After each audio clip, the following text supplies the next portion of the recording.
First of all, what is your reaction to what happened on October the 7th? It was terrible, of course. I mean, we kind of get our news kind of also secondhand because, you know, my wife's family, they live in Gaza. She have cousins and uncles there, and their house also was bombed. We haven't been able to communicate with them for the past 3 days. Communication are lost. So we don't know actually how they're doing, but, you know, we're used to that. I mean, it's just like, it's very repetitive. We're used to that. We're used to them being bombed every time and moving from one place to the other. You know, it's just like those Palestinians, they're very dramatic.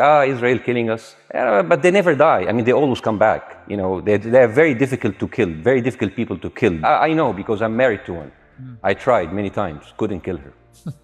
I mean, there's a dark humor there, and I understand why, because... No, it's not dark humor. I try to get to her every time, but she uses our kids as human shields. I can never take her out. And you've condemned Hamas, and you recognize Israel's right to exist as well. What is the use of this kind of question? Just no. Why is this has to be like a checkpoint? Setting the parameters. Does Britain have the right to exist? I think so. Okay, do the Palestinians have the right to exist? But of course, Britain may not exist. I mean, the idea is like, why is this like moral checkpoint? Does the Israel is this like supposed to scare me? No. If I say no, or what about the Palestinians' right to exist? Yes. Okay. Lots of people believe in the but not Israel. solution. But not Israel. So Israel wants us to all to acknowledge its right to exist. Government. The Israeli government and the people who voted for them was, by the way, that like their society is becoming more and more radical. But like let's say Israel government, like they put us through all of these moral checkpoints. Does Israel have the right to exist? Does Israel have the right to defend itself? But when we ask them the same question about Palestinians, they have all of these like whining answers that they don't want to exist. They don't even want us to the right to other people to exist. Just today, they just bombed the embassy of a foreign country in a neighboring country in Syria. They are dragging the whole people by war, and then when people respond, they say like, oh my God, you hate the Jews, you're anti-Semitic. It's just like, it doesn't make sense anymore. Haven't you just like reached a point where you're looking at these questions are very stupid? Remember when we were talking about did Hamas or did Israel bomb the Al-Ahli hospital, and since then Israel bombed 36 hospitals? It's just they move too fast. And by the time you just like catch up and you corner them, it's like, well, I'm entitled. Like, if you talk about it, you're anti-Semitic. I'm doing this to protect myself. Here's the thing. Every time Israel say like, Israel have the right to defend itself. Israel had the right to exist. And I would say like, Israel have the right to go F itself. This is like what happened with the World Central Kitchen, yeah? They killed 7 people. It's like, we're sorry, guys. I mean, war is terrible. And then the second of all, they said, it's Hamas. And then third of all, it was us. And then, war is bad, guys. I mean, sorry. I know we're sorry. And then they would even have their Twitter account saying, this is the difference between Hamas and Israel, because Israel acknowledges its mistakes and apologizes. Bravo, bravo, beautiful. And then one of the tweets said like, look what Hamas made us do. Just like, I mean, you don't even need to actually write any jokes about this. If you were Israel and that had happened to you, what would you think would be the appropriate way for the country to respond? I would do exactly like Israel did, kill as many people as possible since the world is letting me do it. I mean, I can do it because I can, you know? But the thing is, like, you know what? I agree with you. And you know what? I'm going to be even ahead of you because I see the question coming. Do you condemn Hamas for the atrocity? Yes, I condemn Hamas. I condemn Hamas. Hamas is the source of all evil. They're a reason for everything. And you know what? Let's, for a minute, imagine a world without Hamas. Right. What will this world look like? Let's give this word a name, and let's name this word the West Bank. Hamas has absolutely no control in the West Bank, and since the beginning of this year, only through August, 37 Palestinian kids were killed. No music festival, no paragliding, no Hamas. Since the occupation of the West Bank, 7,000 Palestinians were killed. No music festival, no paragliding, no Hamas. You talk about the genocide in Israel or in Gaza as if it's just a matter of fact. Well, let me show some stats for you, because after you see these stats, Israel's the worst genociders ever. According to the world data, if you trust data, between 1990 and 2022, the Palestinian population overall went from 2 million to 5 million, okay? Pretty bad at genocide if that's what's happening right there. In Gaza, it went from 645,000 to 2.1 million. It's 3x. That ain't genocide to me. Now, to 20,000 people, 30,000 people needlessly killed during this bullshit war that was started by Hamas, is that horrible? 1,000,000%. And any Jew or any Israeli... Give me that number again. 600,000 to what? 645,000 to 2.1 million. From what to, from when to where? This is in 1990 to 2022. Do you know why they increased? Because they're having babies like crazy. No, you see, this is how, like, when you watch data while being uninformed makes me look very stupid. Tell me why. Tell me how the population has gone from 2 million to 5 million. Yeah, because most of the 1.5 extra million didn't come from Gaza. They were pushed away from other parts of Israel. So most of these people, they have increased because of refugees being kicked out. If you're talking about the settlers, those are tens of thousands. I'm talking about those Gaza. aren't millions of people. Dude, listen, my wife's family is not from Gaza, and yet they found themselves in Gaza because they were sitting in other cities and villages outside Gaza. This is the systemic pushing of people from other parts of Israel, pushing them to Gaza. That's not millions of people. This is why I said that you're intellectually dishonest or intellectually lazy. No. That's not the cause of millions of people being moved. I'm familiar with the settler stuff and the disengagement in 2006. You don't know what you're talking about. These are people that millions were outside. of people? What? Okay. The people who belong to Gaza are 700,000 people. Right now, Gaza is 2.2 million. That is not birth rate, my friend. These are people pushed from, and by the way, that's not the first time. 1948, at the night of the declaration of the State of Israel, 1.5 million Palestinians were like moved overnight. So it's not the first thing. So before you giving me numbers you want to appear smart, know what are behind the numbers, because these are not people that gave in babies. Okay. These are people being pushed from other places in order to be part of the open air prison that it is. When you spread the lies of 40 decapitated babies, although it was refuted, so what happens when people hear that, killing babies is horrible. But when you say decapitated 40 babies, you are planting a certain image with a certain trigger in people's mind. Who has said that? Who has said 40? Who has said that? You have said 40 decapitated. Who has said that? You have repeated. No, I haven't. What? I've never said that. You haven't said on your show 40 decapitated babies? Never. I choked up earlier reading this new revelation about 40 babies being killed. Oh my God. And some of them being beheaded. And I was like, how can any human being do that to a baby? You haven't said on your show 40 decapitated babies? Never. Ben Shapiro didn't say it? No. Ron DeSantis didn't say Nobody it? has said it. Okay, Pierre, no, nobody said it? No. Oh, okay, maybe I am wrong. Decapitated. Here's you're wrong. I've never said that. There was a very famous post by a speechwriter of Netanyahu. He said, what is so horrific about understanding that the whole Palestinian people are our enemies? All of them are enemy combatants. We should kill them, kill their mother, destroy their homes, the homes that they raised those snakes, so no snakes will be raised in this house anymore. And this was reposted by Ali Chaket, which is the Minister of, wait for it, Justice. It's not about Hamas anymore. It is not about Hamas. They can tell you it's about Hamas, but it's not about Hamas. It is basically, they have said it many times, Piers. This is a way to kind of push them into Sinai. This is not about eradicating Hamas. This ship has sailed. I am sorry, but like anybody who still believes that this is about Hamas is stupid, because I don't agree with that. Really? No, because I think. But why they're? I'll tell you why I don't agree. There are like 100 people. I think any country that suffered the kind of terror attack that Israel suffered, with the kind of death toll that occurred that day, 1,500 plus people, grandmothers, kids, young women being raped, kidnapped, beheaded, it's been reported, and so on. Well, you can raise an eyebrow. I mean, they found a young woman's skull, right? But what about the babies that were beheaded? Well, there was a report, and you and I had this discussion on air. You falsely quoted me, and I wanted to clarify that with you in person. You thought I'd said that 40 babies had been beheaded. So what did you say? I never said that. What did you say? I said it's been reported that 40 babies were killed, some of whom had been beheaded. That's what I said. Yeah. Totally different. Yeah. It's a very different. Well, it is different. Yes. So when you say you feel your people, if you like, or Palestinians they don't Not count even as my much. People. They are human beings. Human beings, but they don't count the same way. No, they don't count. How many Palestinian kids were killed since October 7th? In the West Bank? 81. Yeah. If 81 Israeli kids were killed since October 7th, what will the world do? But is this a revelation to you? No, it's not a revelation. We know this all along, but when you see it You're confronted by it right now. Because we know we did it, we don't matter. We know that our lives it's not that valuable. We understand that. We've seen this a long time ago. Like, when 11 people from Charlie Hebdo were killed, which is terrible, of course. Everybody used to be Charlie, and then the world leaders went to Paris. 11 people. But 30,000. If the news tomorrow comes out, 10,000 Palestinians were killed. Do you think the world will make any change? No. I mean, I saw the argument you made around that was about the dehumanization of Palestinians and about talking about them as animals. Do you think that was even needed?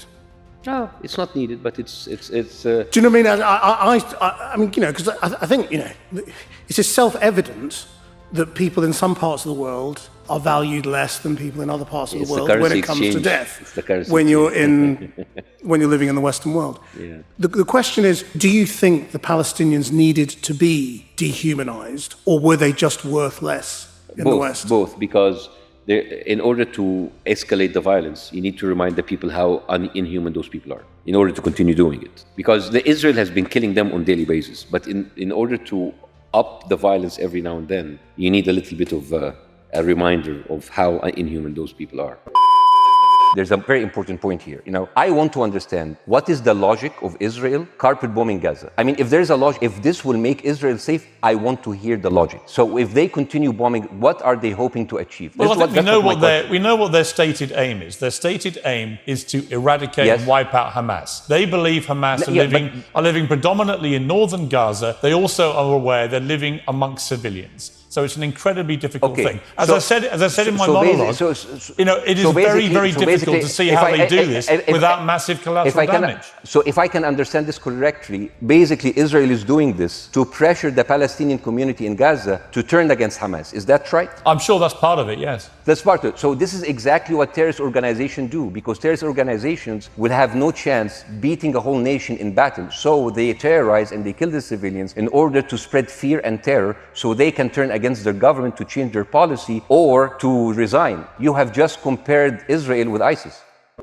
I think we see two main perspectives being talked about in both the mainstream and actually new media as well, which is, you know, there's one side which is genocide, genocide, genocide, and the other side is October 7th, therefore Israel's allowed to do whatever it wants. And I think that's kind of not where most people are from speaking to people here in the West. I think a lot of people feel that what they're seeing out of Gaza is horrific, absolutely horrific. And on the other hand, they also feel that what they saw on October 7th was horrific, and they sort of expected that response because that's what most countries would do, is what I hear from a lot of people. What do you make of that, and how can we add some nuance to this discussion? What do you mean most countries will do? So most countries will go and kill 30,000 people? No, most countries will kill a lot more. I mean, if you look at 9/11... So we should be happy with 30,000? No, I'm not saying happy. I'm saying this is what people feel would happen in response to something like October 7th.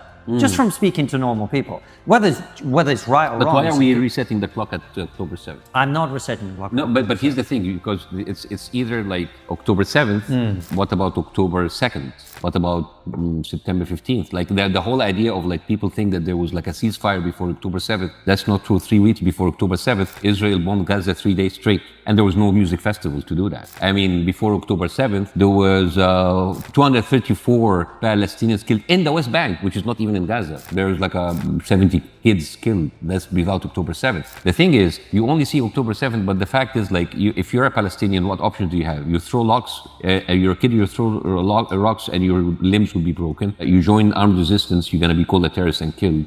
You don't do anything and you sit in your home, and your home will be confiscated and your land will be confiscated in the West Bank. You boycott BDS and you don't have a job. So what are you supposed to do? And the fact is... But that argument plays both ways, is what I'm saying to you, which is why a lot of people are kind of conflicted, which is why I don't talk. There's no conflict, because before October 7th... But let me make the point, Bassem. Hold on. Because I don't want to have a big argument. I'm interested in your perspective, but I have to put the question to you that I think a lot of people would want the answer to, which is, if you were the Prime Minister of Israel on October 8th, what would you do? You see, that's again, you're resetting the clock. You are judging people what you do for their reaction. Yeah. Before October 7th, there is a total of 100,000 Palestinians killed and injured. Agreed. You cannot keep pushing people to the limit, and when they react violently... Okay, what happened October 7th? No, let's accept your argument. What happened October 7th? Well, I'm going to ask you that in a second, but let's accept your argument. For the sake of argument, I'm not saying this is what I think, but for the sake of argument, let's say that October 7th was a perfectly justified uprising on the basis of all the terrible atrocities Israel has committed. Let's say we accept that, okay? You're the Prime Minister of Israel on the 8th of October. What would you do? Yeah, because if I'm the Prime Minister of Israel, I will do exactly what Netanyahu does, because Israel have been doing more stuff than this and was getting away with it, was getting away with murder. But that's what you would do, right? Israel just killed 7 international workers from the UN. And you know what they did? Oh, sorry, you know what? It's war. I mean, mistakes happen. We're sorry, guys. Up yours. Do you not think that's true, though? Of course not, because there is a history of Israel killing international workers and UN with absolutely no consequences. If Israel today stopped the Gaza war, you know what will happen? Israel will be applauded. Thank you so much for just killing 30,000 people. We're so happy that you just killed those amount of people. And there will be no consequences for the murders and the war crimes that Israel have been doing for 6 months. It's crazy. You think, like, you're asking me what should I do? If I'm the Prime Minister of Israel like Netanyahu, I'm a killer. I'm a mass murderer. I've been killing Palestinians all my life, and I've absolutely had no pushback. So I will kill. I will do exactly what Israel does. I don't mean if you were Netanyahu. I mean if you were the Prime Minister. If I was, I wouldn't have done the stuff that would have led to October 7th.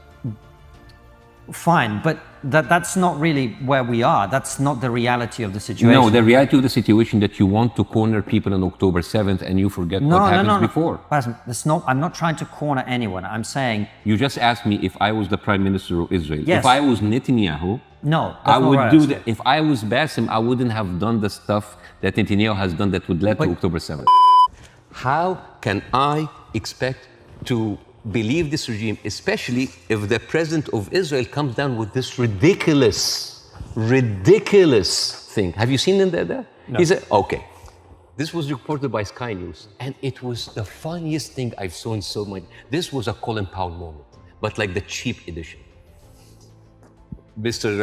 Herzog said, like Isaac Herzog, it's like, we have found evidence on one of the terrorists, a manual to create chemical bombs. And then he showed this, and he showed, and this is, I just want to say, why would a foot soldier go into any with like a manual to chemical bombing? It's like, is that BYOB, bring your own beer, bomb? It's crazy. And what he like have like local ingredients to make, and then this is like, this is a manual of Al-Qaeda, of course, convenient state Al-Qaeda. And let me read it to you in Arabic because this is funny.